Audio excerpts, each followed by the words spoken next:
There's a lot of strength and conditioning coaches, and this was very much my mentality coming out of college of that we are going to change an athlete from being average to being the best athlete in the world. I think strength and conditioning coaches, it's a lot of ego of I wasn't a good athlete myself, so now I want to create amazing athletes and I want it to be because of me. Yes, it's all because of me that so and so has all these accolades.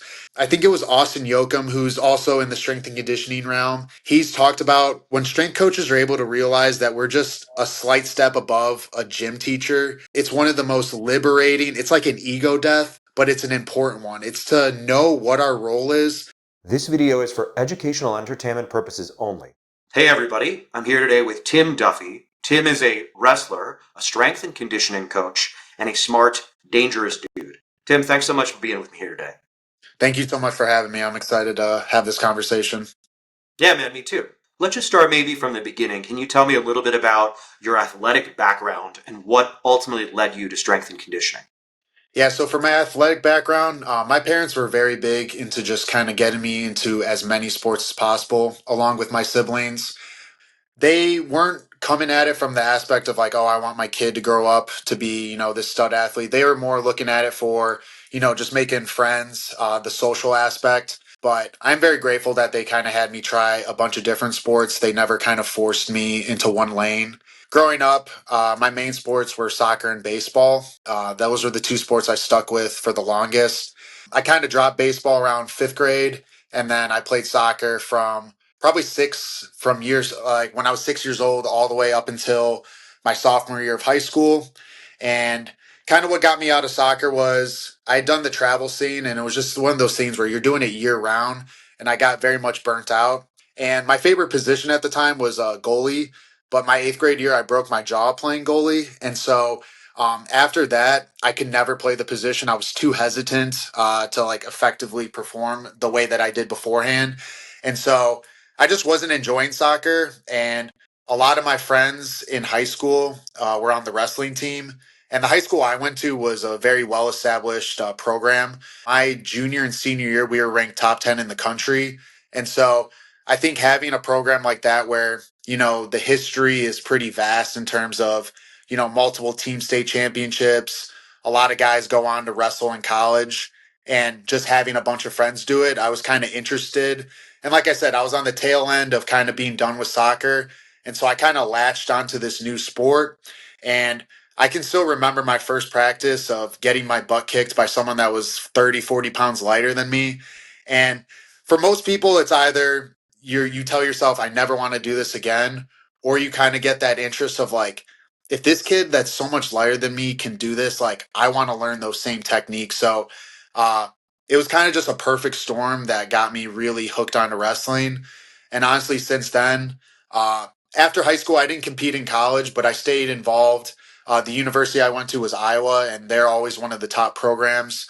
So I went to all the duels. I stayed invested in the sport, and then post college, I had the opportunity to coach at one of the local schools in my area, and that just kind of got me back into the sport. I found some gyms in the area where I was able to continue training, doing wrestling and jujitsu. So it's kind of been one of those things where no one in my family wrestled, but it was just everything lined up perfectly. And I think one of the things that really kind of gravitated towards was in high school, I was a good kid, but I was also, I got into trouble. I wasn't the best. I definitely stressed my parents out at times. And wrestling teaches you so much discipline. And it almost like what I tell people that helps me the most is like it humbles you. It's hard to be like this cocky, arrogant individual when you're getting your butt kicked day in and day out. Especially the program I was at. I'm competing against guys that are ranked nationally within my own team. So when you get your butt kicked as much as that, it does a very good job of just keeping you level headed, and it just teaches you this type of work ethic that you can find in other sports. But for me personally, I just felt like wrestling kind of taught in a different way that I hadn't experienced with other sports. So yeah, I think it's outside of the opportunities it can provide you. I think just like discipline and just creating good humans. That's really kind of what I latched onto the most. That's interesting because you said you caused some problems for your parents. Do you think that you recognized at that time that you wanted and needed discipline? Because a lot of kids in that position, when they're, I'm not saying you were a bad kid, but a lot of kids who are bad kids, they like being bad kids, right? Like that's part of their identity. Maybe they're a rebel. But it sounds like you recognized that there was something you were lacking or something you'd benefit from. And you saw that in wrestling. Is that the case? Yeah, I think very much so. I kind of recognize in the moment. There's the immediate things that you recognize of, when you get in trouble, you see how your parents react, you see the what it puts them through.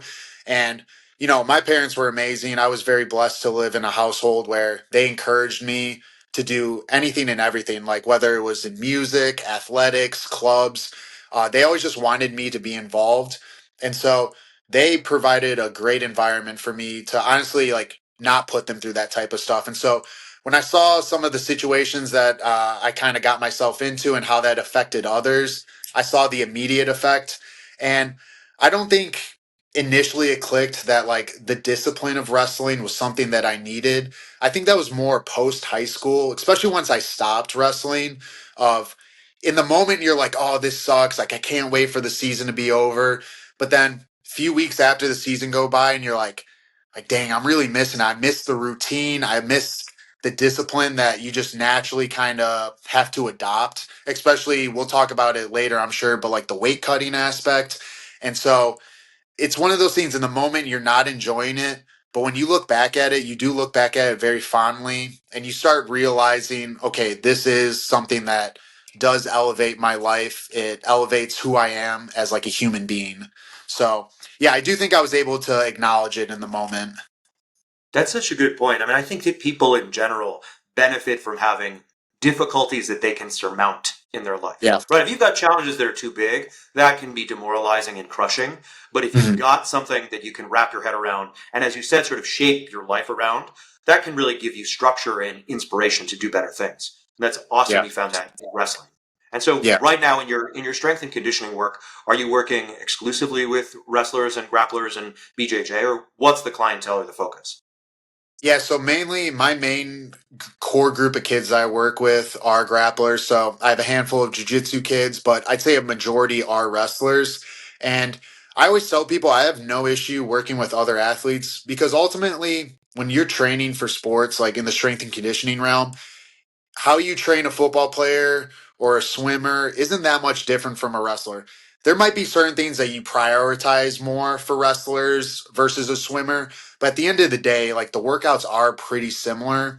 I do think for strength training, it should be very like you're training general physical qualities, and then you're adding in very specific things that you need to focus on for wrestling. Neck strength, prioritizing a little bit more grip strength, but overall, I have no issue working with other kids. The thing that I kind of gravitate towards wrestlers is that I know the demands of the sports personally. I've swam before, but I've never swam at a competitive level, so I don't know what it feels like to truly, be doing a 200-meter butterfly and how your shoulders are starting to fatigue, the burn in your lungs. I don't have that one-to-one experience with the kids, and I think kids buy in so much more when they know that you've walked the walk before and that you're not just kind of talking out of like your butt. Having that like relationship, kids are, from what I've noticed, they're just able to buy in a little bit more, knowing that, hey, coach is telling me to do this. He's done it himself. He's competed. And so they just are willing to trust it. So I think that's why I also gravitate more towards working with grapplers just for that relationship aspect. Yeah, I think that kids are pretty good at detecting bullshit. I think part of it is that 100%. adults spend so much of their life basically lying and masquerading, right? So you sort of by proxy have to be better at ignoring bullshit, or else otherwise you get stuck on your own bullshit. And kids Yep. just don't. Thankfully, they don't have to deal with that problem. Just to clarify, what's the sort of age range of people you're working with? I'd say most of it are high school age, so anywhere from like 14 to 18. I do have a few middle schoolers I work with, and then a handful of college kids. Kids that I started with in high school, but have now moved on to the next level. But I'd say high school demographic. Definitely want to dive into the point you made about similarities between sports, but just to briefly share, I was a soccer coach in college, and Okay. I was never particularly good at college at soccer, excuse me. And the kids I was coaching were like very little, like ages 4 through 9. And I would say that like some of the 8 and 9 year olds were probably about as good as I was. Right. I mean, I was bigger and faster and stronger, but in Yeah. terms of just ball handling skills, some of those Yep. kids were absolutely better. And it was really fun because I got to actually, I mean, I got to teach them things, of course, but I was actually able to see the development of excellent athletes, right? Which was not Yep. something I wasn't a particularly athletic kid when I was growing up. And so it was fun to just get to experience that vicariously through that coaching experience. I really like that. Absolutely. Do you have, it sounds like, right, you mentioned that you've got some people that have moved on to college. Like, how long might your coaching relationship be with someone? How long might you work with them? It's always different. There's always those kids that you kind of latch onto in terms of like you just have that very good relationship between coach and athlete, and so um, it's kind of give or take depending on the situation. I always tell like so I mainly work with freshmen when it comes to wrestling at the high school I'm at, and I always tell them day one that I want them to be a better wrestler than I ever was. I want them to, go on to college and come back and be able to kick my ass. Like, that's always, I think, for coaches. Some coaches get into the mindset, at least like in like jujitsu, I've seen it a few times where it's almost frowned upon. Like the head master like doesn't want their students to become better than they were. It's almost like an ego thing, and I can relate to that. I understand like getting your butt kicked by a high schooler is very humbling, but at the same sense, like if you are taking them from a point where you were able to beat them, but now they're competing hard with you, they're able to get some wins here and there.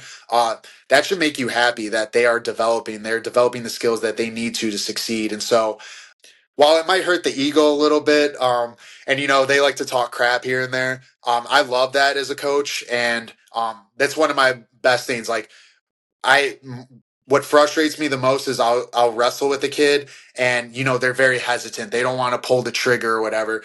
And versus a kid who I might still kick his butt, but he is in my face from the start of the whistle to the end. And I always make it a point to kind of solo that kid out and say, hey, so and so, he didn't beat me, but he wrestled me harder than anyone else in this room has. And I think effort is for any sport. You want to really like put that on a pedestal over success because at the freshman level, wins and losses do not matter. It's the most insignificant thing. No one remembers their freshman record, but if you keep giving that good effort, you might not have the success your freshman year, you might not have it your sophomore year, but then your junior, senior, when you're on varsity, you've put in that work, you've developed the ability to kind of push through uncomfortable situations. And then that's where you might start having finally that success. So, um, yeah, to kind of answer your original point, I kind of got off topic there. Um, it does just depend on the coach to athlete relationship. I think that's normal where some kids really buy in and you have that good relationship where they trust you, you trust them. And then other kids where it's just kind of like they do it just to do it, which is there's no issue. Like not everyone has to take athletics seriously, but yeah, it just depends on the athlete at the end of the day.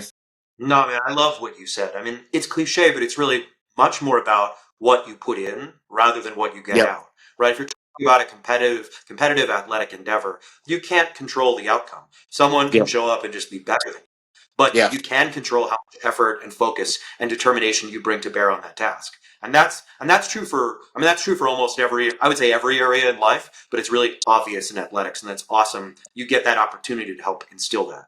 So Yeah. to circle back to the comment you made about different sports and how you might focus on S&C in those contexts. When you think about wrestling, are there like core competencies in strength and conditioning that you focus on? Are there things either things you want people to be able to do or things you want to focus on? How do you kind of break that down mentally?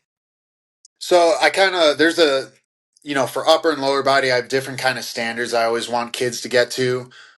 In terms of like let's like I start pretty much most of my workouts with like mobility, but then I always kind of all my workouts are full body. I just think most of the kids I work with, they're still wrestling even in the off season, and so I prioritize full body just to kind of spread out that fatigue throughout the week. And so whether it's 2 to 3 times a week, that's what most of the workouts are looking like.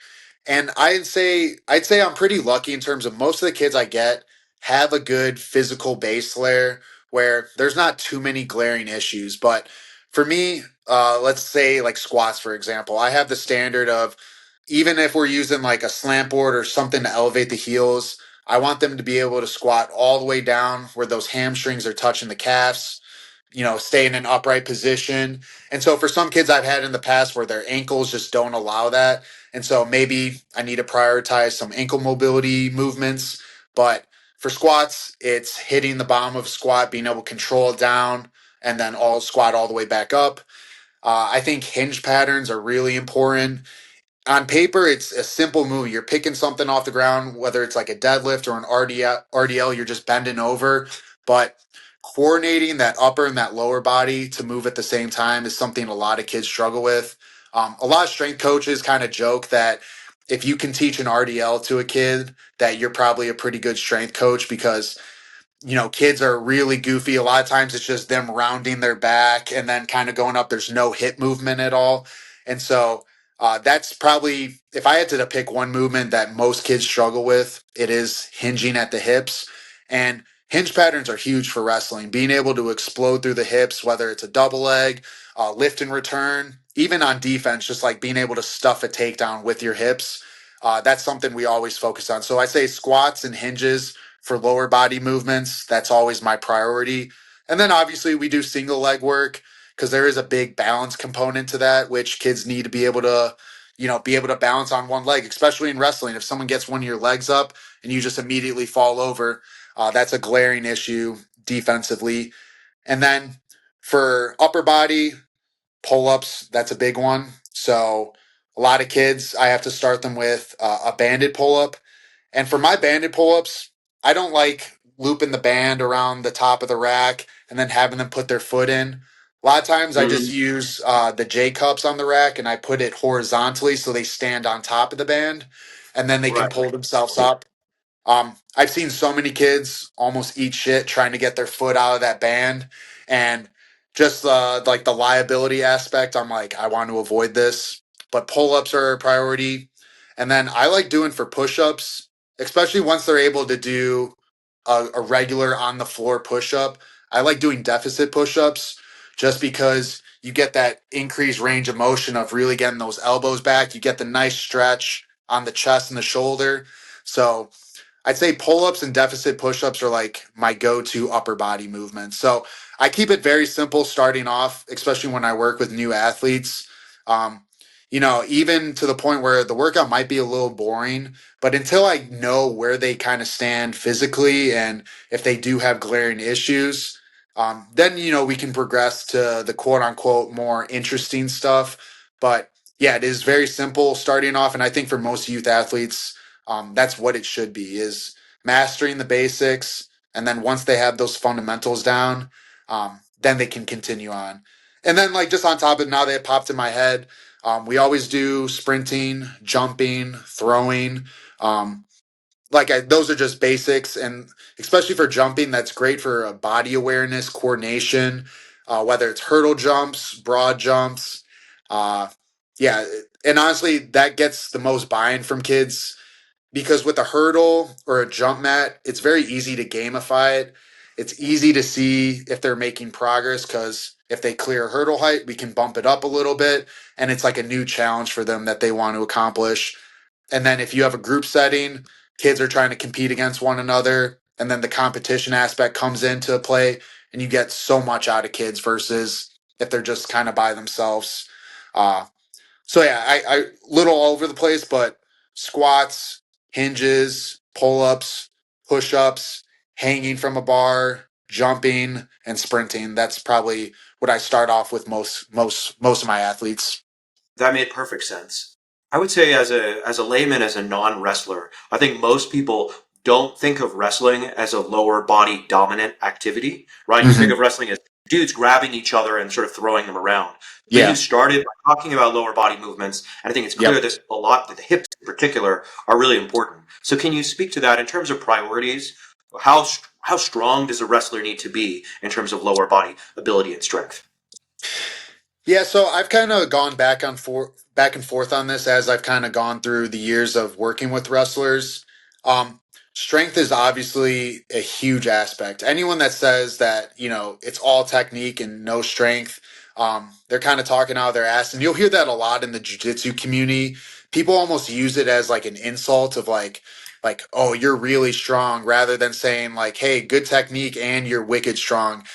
They almost do it kind of as a slight of, hey, you only got me because you're stronger.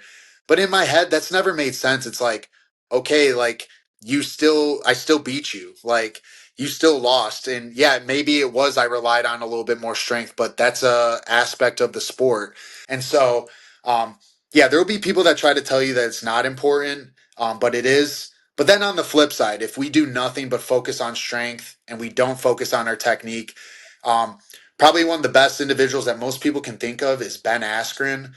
In college, he was a four-time NCAA finalist and a two-time NCAA champ. So he never was on the backside of a bracket. He pretty much always was in the finals. And he wasn't a physically imposing looking guy. He had muscles, but he looked kind of soft. He probably didn't have the lowest body fat percentage. And he would beat the crap out of guys that were way bigger than him, more jacked. Like one of the guys he beat was Jake Herbert, who that dude, he just has big traps, big shoulders. And Ben made him look like he's never stepped on the mat before. So there is a fine line. I do think if most wrestlers can squat their body weight, even like 1.5 times body weight, I think that's a great standard for most kids to hit. Um, Especially so many high school wrestlers are just, and not even just wrestlers, football players, track athletes. They just want to load up as much weight on the bar as possible. And I tell them that there is a time and place for, quarter rep squats, box squats, where we are hitting like just parallel, maybe slightly above. But if you're able to squat your body weight all the way down where those hamstrings are hitting the calves and then back up, imagine that's like you're getting on a deep double with someone that's your own weight class and you're able to lift them all the way up. Like, I try to relate the lifts as much back to wrestling. And that doesn't mean that we make them sport specific, because I Mm-hmm. think the sport specific type movements, they're flashy, they get a lot of views, but a lot of them are kind of BS in my opinion.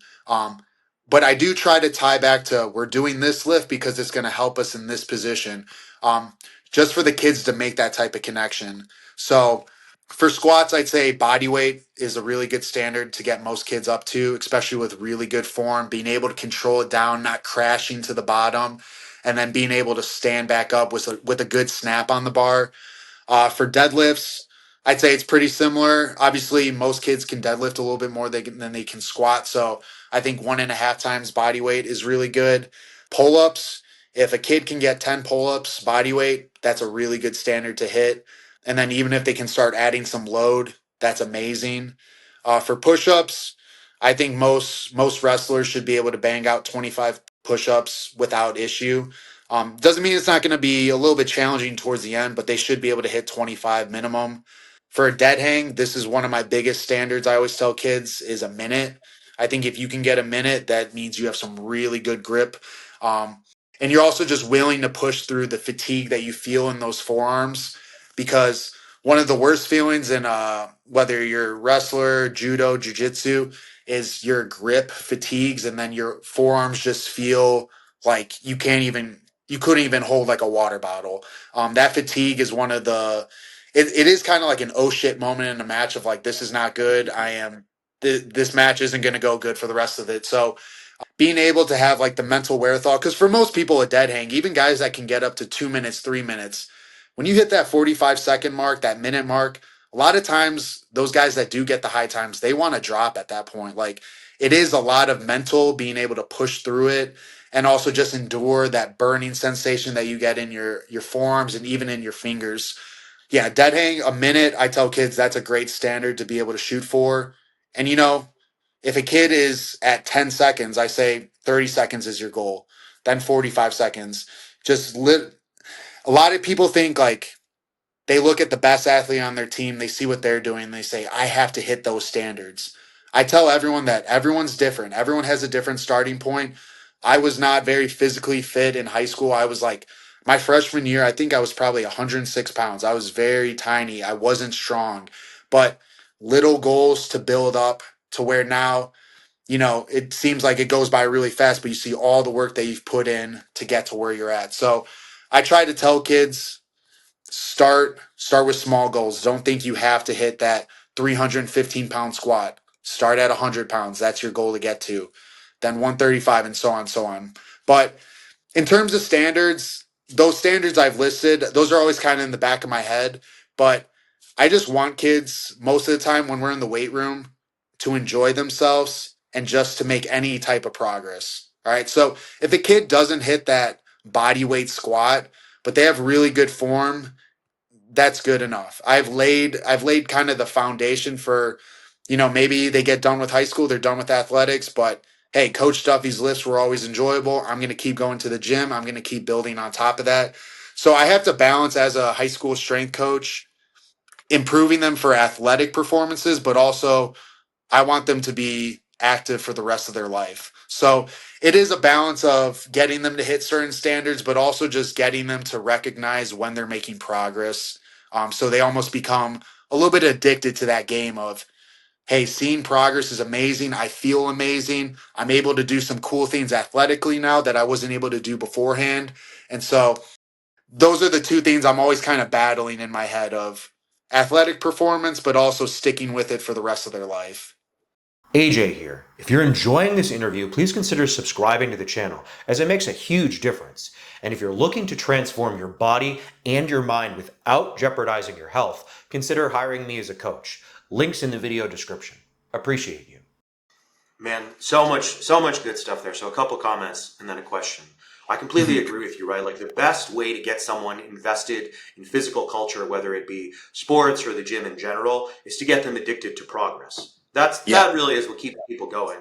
And that because that's a game you can play infinitely. You don't have to Mhm. compete against anyone but yourself, and you can always find new and better ways to improve yourself.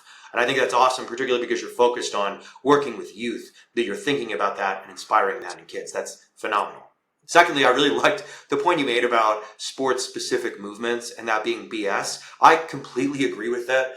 I think you mentioned you played baseball. I don't know if you ever had the misfortune of having someone try to train you with like a heavier bat, right? Like that's a thing that Yep. people have done. And that doesn't make any sense because you're No. changing the physics of the movement. And so you could get better at that, but it's not going to have any direct carryover to your sport. And I think that's Yep. the key. You mentioned this a while back in the beginning. You are seeking to improve general physical preparedness and readiness. You're not focusing on in sports specific practice you are, but in strength and conditioning, you're just trying to make people more robust and stronger.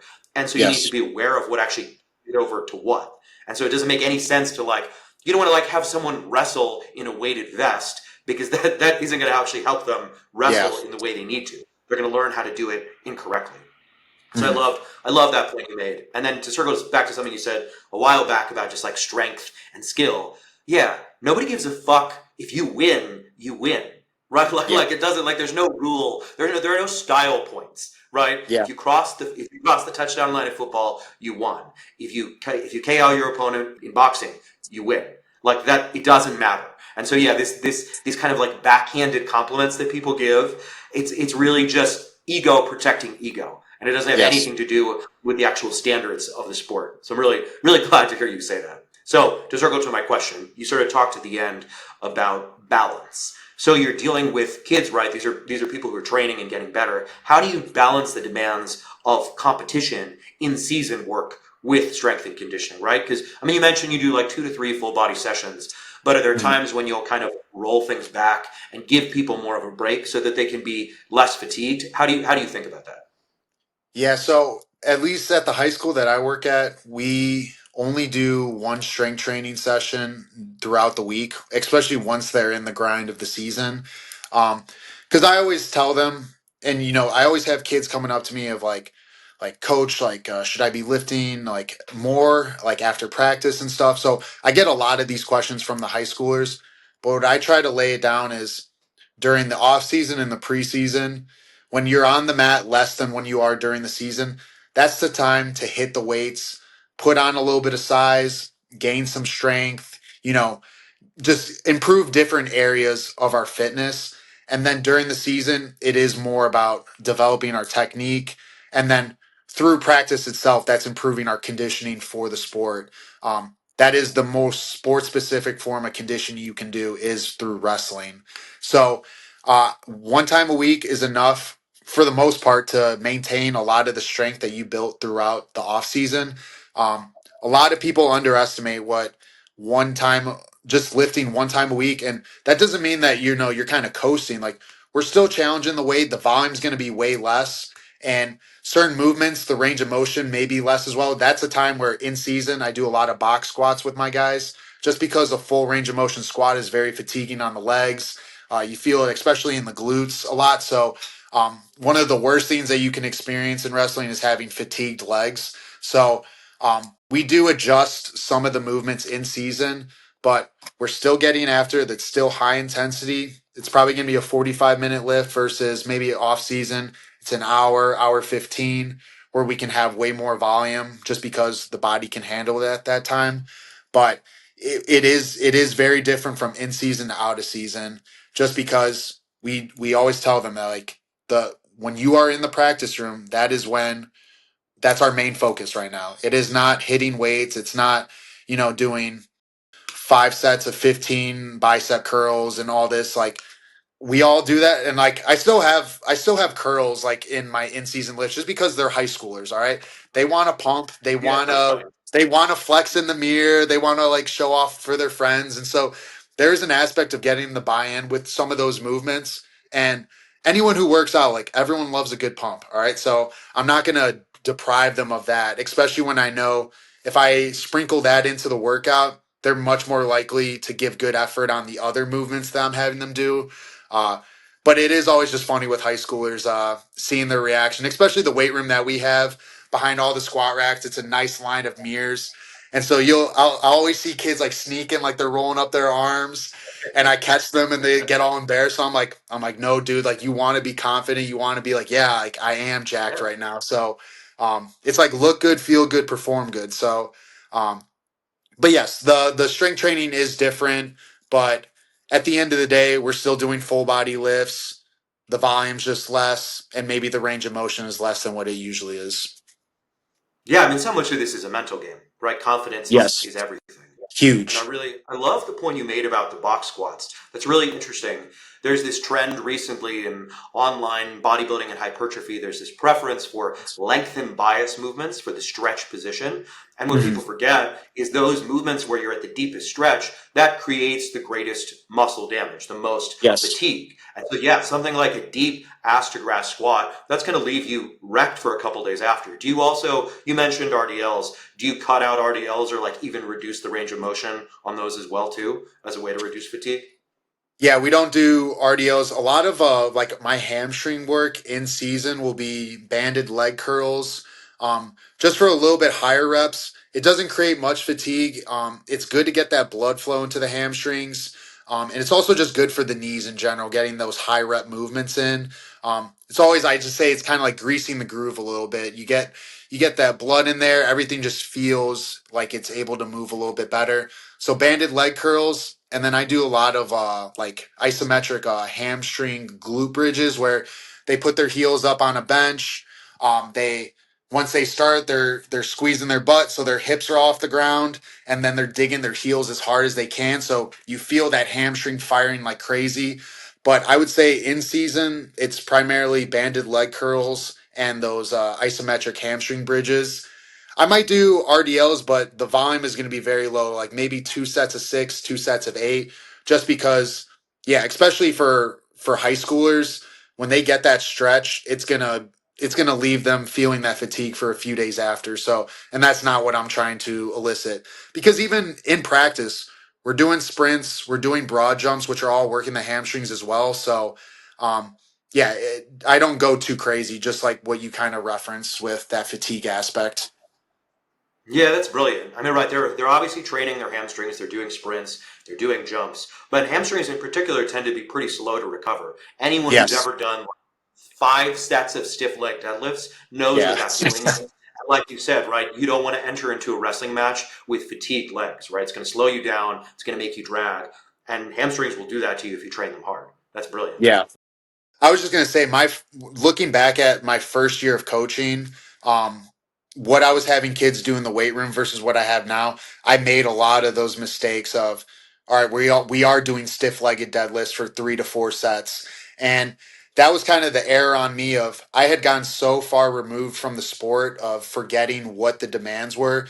Obviously, I got on the mats here and there, but until I started coaching and I myself was starting to wrestle pretty much every day again, and then I'm doing my own workouts after practice, I started realizing like I'm doing this to my kids. Like I know how my body feels, and I know kids are a little bit more robust. They recover a little bit quicker, but I just realized what I was doing. I was like, oh, this is a good learning experience. Of where now I've changed it up so much from that first year of coaching, where I was running the wrestling and the strength training. So um, that's just always something to like a good self reflection of.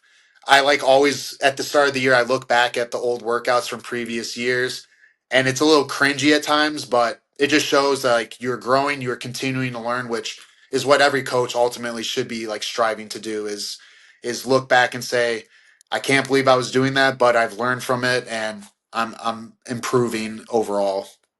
Oh yeah, I remember like what a tragedy it would be if at the end of your wrestling career, your coaching career, you were no better a coach than you were at the beginning.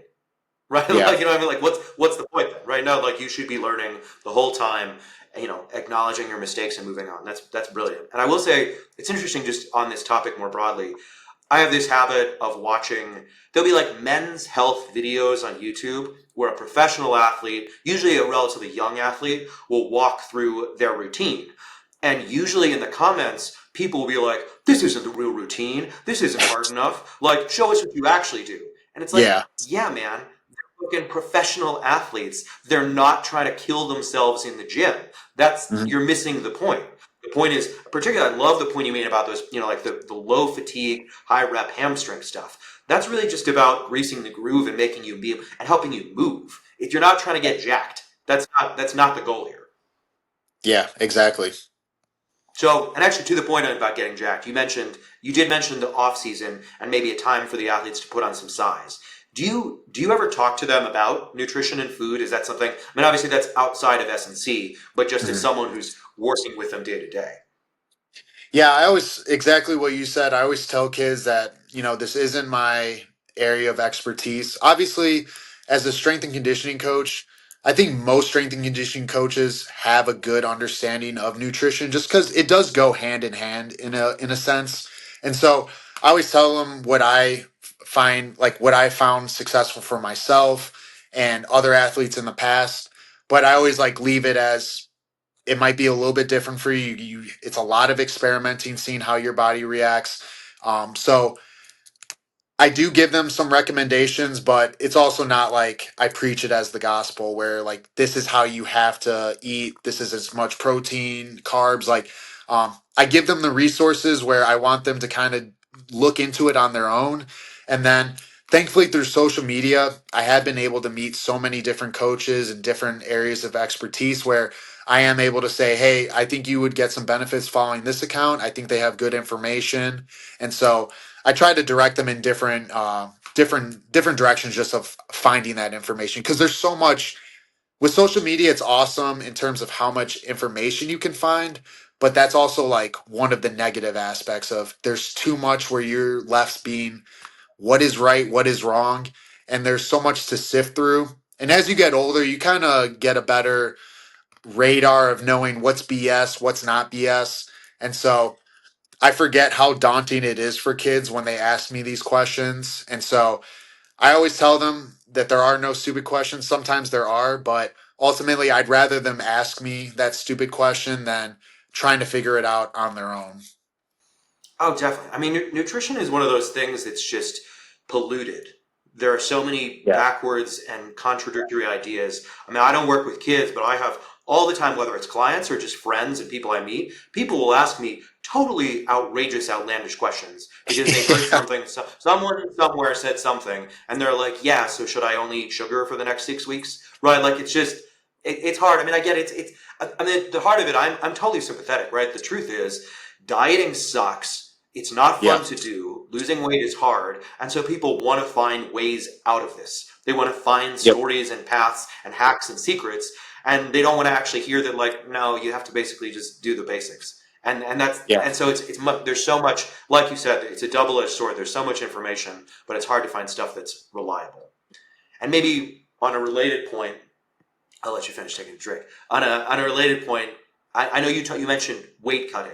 Now, is that something? Yep. I mean, obviously, you know about that as an athlete. Is that something that you can walk through with the athletes themselves, or is that something that's more in your own personal past?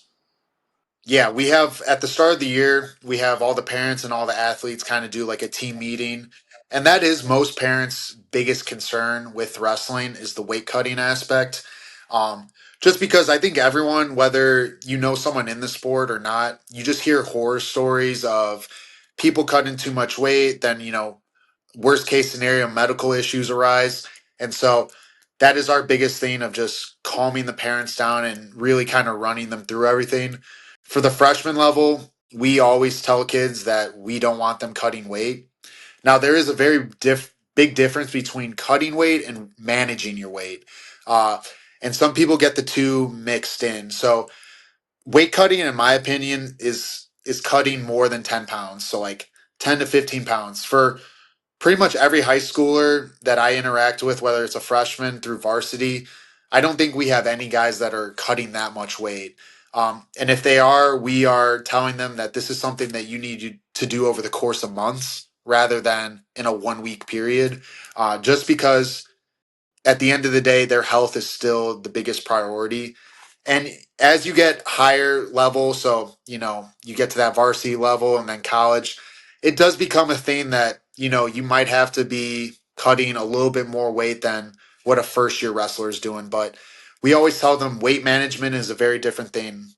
Most of our kids should be able to practice hard throughout the week, still go home, eat a meal, drink water, drink a Gatorade or something, and then through that practice schedule, and then maybe an extra workout here and there, they should be able to be pretty close to making weight.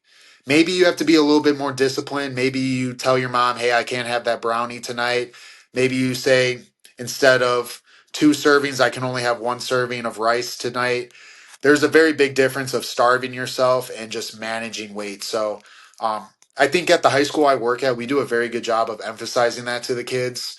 Um, and it's a fine balance. Like the first few weeks are frustrating because kids are learning that, like, the amount of kids that don't realize chugging a water bottle is going to put on 2 pounds of weight in a very short period of time.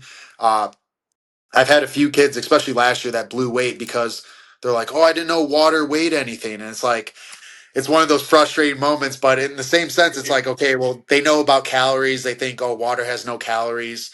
um, it is a learning curve, but um, and I'd say the trend of wrestling within the United States is starting to move away from cut as much weight as possible.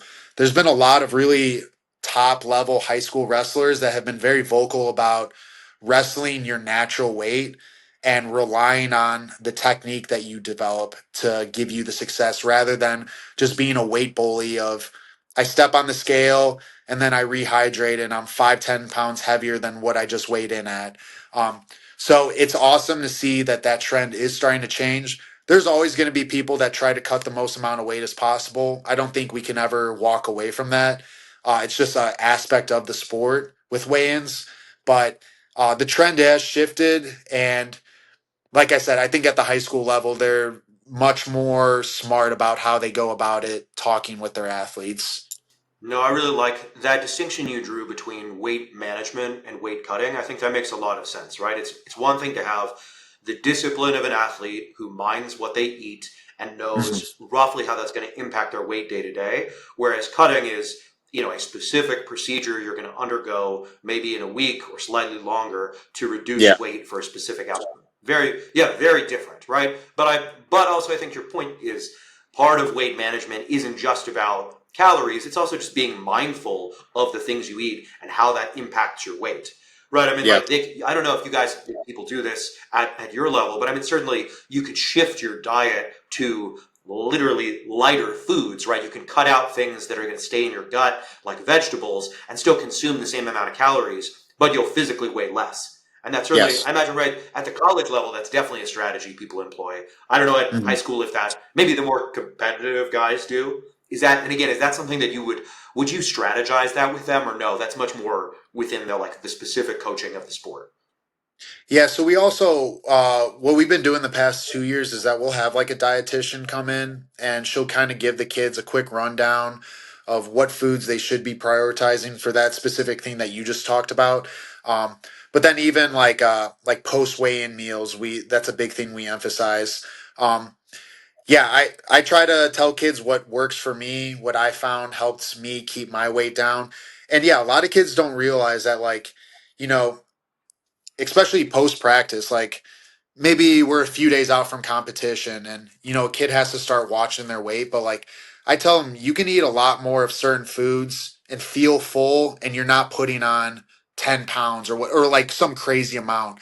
um I do try to emphasize like foods that are very satiating but aren't gonna jack up our weight like crazy, and to prioritize those versus just other options. So, and that's the thing, like there's so many and I know every kid's home life is different, what they have access to, and so we try to be mindful of that, of you know of giving everyone different options depending on what their home situation is. So that's another thing to always balance, of remembering that you know wrestling, while it is important to them during the wrestling season, they have school life that they have to focus on, they have home life that they have to focus on. So there is so many like moving parts to it that that it is sometimes hard to juggle that. But I think with the bringing the dietitian in and this coach is being vocal about our experiences and what athletes have found success with in the previous years, uh, I think that helps the kids a lot of working around that. Um, yeah, that's probably our biggest thing with it. Yeah, that's such a good point about the home life, right? I mean, obviously that is a very complicated topic in youth athletics, right? There's only people are going to come. I think the biggest takeaway, right, is people are going to have different backgrounds. They're coming with different advantages or disadvantages and different support networks, and that's going to Yeah. impact their ability to perform in whatever sport they engage in. And that's something as a coach you just have to you have to navigate and just try to support your kids. Makes sense. Yeah. Question for you. You mentioned sort of at the beginning of the conversation, right? You wrestled in high school and then you sort of took some, you took a step back and then you kind of got back into it. What was it like getting back into it? What did you do? So my getting back into it was pretty much the first day of practice that we had during the school year. So I'd gone. I felt like a fish out of water that first practice. I felt like I was with the kids in terms of like just refreshing everything. Um, because when it's been a while, even I tell kids like from the end of the wrestling season, if you don't do anything during the summer and then that first week of practice in late October, early November, I'm like, you're kind of at a disadvantage because you almost have to relearn everything really quickly. And then once you get it back, it's kind of there, but there is that relearning process. And so, um, I definitely struggled that first week of just remembering little things of what to remind the kids, like main things to focus on for certain technique. Um, so it was a humbling experience. I definitely looked like an idiot probably at a few instances, but one of the guys I coached with at the time, he had his own club that he ran and operated, and so what was really nice is he had that club, but then he also did open mats where guys outside of high school could go to his gym, and we basically just have wrestling practices. It'd be an abbreviated version of what a high school practice would look like, but we do the warm ups, we would drill, and then we would do some live goes, and so most of the practices were like an hour and a half. But that helped me a lot of just getting back to the point where I felt comfortable with my technique, and I feel like I could relay that information back to the kids, because I think a lot of older coaches run into the issue of telling their athletes to do something and making it seem like it's super easy, because you forget what those very like minute details are, especially when you yourself are in that position. And so when I started wrestling again, it wasn't at a very high level, but getting my heart going, wrestling hard for 6-minute live goes, it reminded me of okay, when I'm tired, this is a little key detail I always find myself going to. I'm going to relay that information back to the kids. And that's kind of what I talked to earlier of them buying in more of like, if I'm showing technique and I'm out of breath as I'm doing it, I'm not confident in how I'm speaking it. Kids are smart, they pick up on it, and they're less likely to trust you versus if I'm in good shape, they can tell that I'm still actively wrestling. Maybe not at, an international level, but I'm able to move well and I am really locked in on what I need to prioritize. Kids can tell that difference. And so yeah, from my first year of coaching to my this past season, I think my coaching has gotten better. And it's like anything else. Um, the first time you try to coach something, you're probably going to be fumbling your words a little bit, but each time you do it, it gets a little bit easier, it gets a little bit more refined. And so, yeah, to answer that initial question, it was rough my first year of coaching. There was a lot of times where I was like, I feel like an idiot. Like these kids aren't buying into what I'm saying. And thankfully, I had good coaches around me that were able to help give me some pointers on, hey, you need to shorten how much you're talking. Kids aren't going to be able to listen for that long, or hey, you forgot to mention this on that technique, like just reiterate that next time you bring them back in. So I was lucky, the support staff that I had around myself to be able to help me be a better coach. No, totally. That resonates with me a lot. I mean, I've done a lot of different things in my life, and my first kind of grown-up job was I was helping to manage an Arabic language program in Alexandria, Egypt. So I Oh moved to wow. Egypt. It was a great opportunity. It was awesome. But my Arabic sucked. My Arabic was not very good. I was not qualified for that job. And I was like 23, I think, or 24. Wow. And I was responsible for students who were like 20 and 21.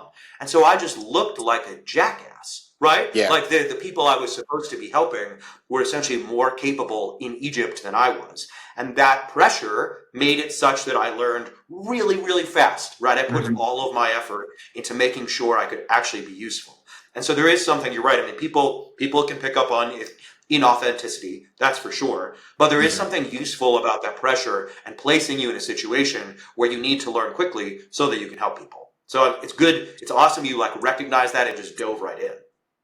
Yeah, and one of my favorite sayings is like pressure is a privilege. And when I look back through my life of the moments where I've grown the most as an individual, whether it's physically, just the amount of information I know, it's through those situations where there is a lot of pressure on you, and it's like, hey, if you can't perform, like we're gonna go to someone else. Even like my internship in college, that was high pressure of like this is your responsibilities. We're not going to explain it to you more than once. Like basically get with the program or get lost. And at first, that's terrifying, but I still think that in my 4 weeks of my internship, I learned more than I had in years of university. So it's stressful in the moment, but once you're able to kind of realize that, like, hey, this is a great learning opportunity, I have to shift my mindset from being super nervous and tense and just like we've talked about, like surrender the outcome and just do the best that you possibly can. So, um, I almost look forward now where I am put into those positions. It's initially uncomfortable, but once I am able to recognize the opportunity that I have to be better, um, that's where the most growth I have had throughout multiple periods of my life. Yeah, I'll say to that point, I'm almost 40. I'm 39, and as you get older, those opportunities become fewer. You have to Yeah. look for things. You have to really deliberately put yourself in situations because, generally speaking, life gets easier and things get more comfortable, and so you have to Mhm. make yourself uncomfortable. And actually, to that point, so I mean, you talked about getting back into wrestling. I work with a lot of bodybuilders and powerlifters, and there's kind Mhm. of this cliche, particularly in powerlifters where like when they're done with lifting, when they're washed up, they go to BJJ, right? Because like BJJ is like I don't know what it is. I think it's because it feels like accessible, right? I think because it Yep. doesn't have the impact of something like boxing, it feels like a thing you can do. So I know that you work with youth, but what would your advice be to someone who wants to approach some kind of a combat sport as an adult who doesn't have experience? Like how do they what should they show up for a class? Like what should they do? I think showing up is the hardest part just because there is so much unknown of obviously you're able to see videos, you see, intermediate level, especially for jujitsu, you see intermediate level and then you see the best guys in the world. And you kind of have a general idea of what it's going to be like, but until you get into that practice, it is very nerve wracking. I've even like some of my friends who, didn't wrestle in high school, they didn't do anything. And they like show interest of wanting to get into jiu-jitsu, but they're like, I'm just nervous. I don't know how it's going to go. And I'm like, that's perfectly normal. Like every single person that steps into a jiu-jitsu gym for the first time is super nervous. All right. They don't know what to expect, but showing up is the hardest part. And then just dropping the ego, be willing to accept that you are going to mess up a lot. You're going to get your butt kicked a lot. And just to have the mindset of, if I just keep showing up day in and day out, eventually I'm going to be able to compete better against, some of the higher belts. I might not get tapped out as much.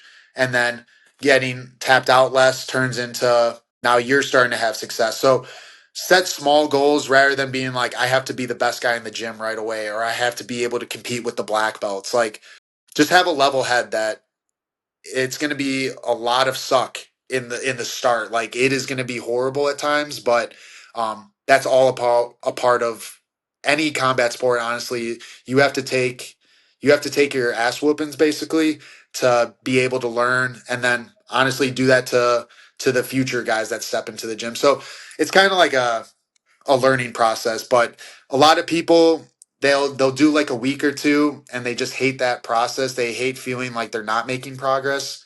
Um, but in reality, it's just they don't realize that they're making the progress. Um, because each time you step on the mat, you are getting better. It doesn't always feel like it, but um, your movement's getting more refined. You're starting to learn more positions, how positions relate to others. It's daunting. It's a lot of stuff, and even I'm very novice in jujitsu, and there's times where I get frustrated of like, oh, if this was wrestling, it'd be so different. But it's like I can't have that mindset. I have to have like, just that forever learner of like, okay, I'm taking it one day at a time. I need to focus on this. I'm going to get better at this. So just just break it down, lower your expectations, and just be willing to work hard, basically. Yeah, I mean, there's so much about learning that's subconscious. Like you said, you don't Mhm. see yourself getting better. You don't see those micro improvements. They just become a part of you. But in the moment, it feels like crap. Feels like you've been doing Yeah. the same thing and not making any difference. But I think often, I don't know, I think you find this in different disciplines, but people often have these kind of breakthrough moments where they've been Mhm. slowly accumulating progress over time, not noticing it, and then all of a sudden they're able to kind of apply everything at once. And I think it just takes time and patience and overcoming your ego. So I loved that answer there. Maybe just as a final question for you, what's kind of like your I don't know. I mean, you've got we talked about your coaching. We talked a little about your own kind of personal athletic interests. Where do you Mhm. sort of see yourself in the next couple of years? Hoping to do more strength and conditioning at this level? Are you thinking to do something with at the university level? I know you do your social media stuff. Like what's something that where are you seeing yourself? Yeah, probably a few years ago, I would have told you I want to work in the university sector, but I'm very happy I had my internship because it kind of exposed me to what I would have to do to one day become, a head assistant coach or a head coach of a program. And um, personally, for me, I just don't think that's the route I want to go down. My internship, I was getting to the facility at 3:30 in the morning sometimes to set up, the practice field and then set up the weight room. And at the end of the day, like it did feel rewarding at times, but you basically kind of have to do all the bitch work for years on end before you even get the opportunity to become an assistant coach that is able to put forth your input. Because one of the first things that I got told was, we don't care how you train yourself, keep that to yourself, and you're basically just helping us run our program, which I think is important. You don't want some kid who thinks he knows everything trying to dictate how a college athletics program should be ran. But in the same sense, there is that little bit of frustration of like, I can't even bounce ideas around with you guys.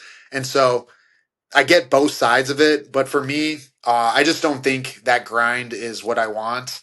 Especially, I had one of the coaches at the time tell me, oh, do you know like strength coaches have like some of the highest rates of divorce? And I'm like, that's a weird fact to be telling someone on their first day. Uh, so the, Yeah. yeah, the hours are brutal. The pay honestly isn't worth it. Even I think it was CSCS, the certification recently put out that high school strength coaches on average get paid more than college strength coaches now. And so there is a shift where youth parents, whether it's good or bad, they are prioritizing youth athletics way more than later on in life. It's just the trend that is going at the moment. And so I definitely want to stick at the high school level. And, I have my private business for strength and conditioning. And I eventually want to, because right now I'm just doing it out of my 2-car garage. And I've pretty much already maxed out my space usage in there in terms of equipment, space for, multiple kids to be working out there. But within the next few years, I definitely want to upgrade to a bigger facility, just so I'm able to continue to increase the amount of kids that I have working under me. So I would say, yeah, that's my biggest goal in the future is to still work with the high school demographics, but graduate to a bigger space than what I'm currently at. That's awesome, man. Yeah, and I'll just say to the point about universities, I think that what I've observed in life is people who chase higher status positions and things almost always end up less happy. It's just Yeah. it's not a very fulfilling motivation, right? Like you said, there's a lot of games you have to play. You gotta be someone's bitch for a decade. You Hmm. can build your own world, right? You can start. You're already right. You're already fulfilled in your current job, and you're already doing things on top of it. It doesn't make sense to play somebody else's game when you've got your own. That's awesome. Yeah, there's one point I wanted to just tie in onto that. There's a lot of strength and conditioning coaches, and this was very much my mentality coming out of college of that we are going to change an athlete from being average to being the best athlete in the world. Um, I think strength and conditioning coaches, it's a lot of ego of I wasn't a good athlete myself, so now I want to create amazing athletes and I want it to be because of me. Yes, it's all because of me that so and so has all these accolades. And I think it was Austin Yoakum, who's also in the strength and conditioning realm. He's talked about when strength coaches are able to realize that we're just a slight step above a gym teacher, it's one of the most liberating. It's like an ego death, but it's an important one. It's to know what our role is, and that's not to belittle ourselves and say that we're not important at all, because we do serve a purpose in terms of keeping athletes healthy to an extent and just more robust. But to also just knock us down a peg and be like, hey, it's not because of you that this athlete has the success. You might play a role in it, but just drop the ego and realize what your position is. And that was something I had a really hard time with. And I think that's why some coaches get, really into the nitty gritty and make it try to make it super scientific. At the end of the day, we're lifting weights. There's a smart way to go about it, but there's also so many different ways to do it. And so um, I know that it was for myself, and I had a really hard time of acknowledging that because I wanted to feel special. But we've talked about it a lot. It's all about ego at the end of the day, and just be willing to help kids become better versions of themselves. And at the end of the day, like that does so much more than just having this weird fantasy in your head that you're going to be this amazing strength coach that does all this and everyone's going to be able to look at you and say, hey, you're the best, dude. Like, no, like relax. So I just want to put that out there for any strength coaches that are new into the field. They're probably feeling that to some degree that they need to live up to this standard, but just know that we are kind of like PE teachers and that that's okay. We can do more than building good athletes. We can create people that are interested in working out for the rest of their life. And I think that's just as impressive an accomplishment as having a state champ, a national champ, or whatever. So I just wanted to leave that point out there. I mean, yeah, it's that classic main character syndrome bullshit. And the truth is, Yes. if you zoom out far enough on anybody, we're all just cogs in a machine. Yes, okay, sure, step above gym PE teachers, but those guys are important too. We are all important, right? We are all interconnected. The little minuscule actions you may take as a person in aggregate are huge, right? And the mistake we make again. I love how much we talked about ego, right? The mistake we make is we think we're at the center of the web. But like, no, man. The web is infinite and gigantic, and we're just a teeny tiny part of it, and that's beautiful in and of itself. So I love that perspective of yours, man. Appreciate you sharing it. Yeah, it was just so big in my growth as a coach that I whenever I get messages from guys straight out of college, that's always something I try to reiterate to them, um, because it's uncomfortable, but it is a reality. Like you said, we're all important in our own different ways, but we can't let our heads get too big because honestly, that just ends up hurting ourselves, and then it probably negatively affects the athletes that we're working with if our ego is so inflated. And yeah, it's not good for anyone. I mean, all the worst decisions I've ever made in my life have all been the result of my ego. That is like Yeah. that is 1,000% correct. So yeah, no, for sure. It can absolutely can negatively impact everybody around you. It's definitely Mhm. true. Cool, man. Well, thanks so much for taking the time. This is awesome. No, I appreciate you reaching out to me. I had a great talk. This has been a great conversation.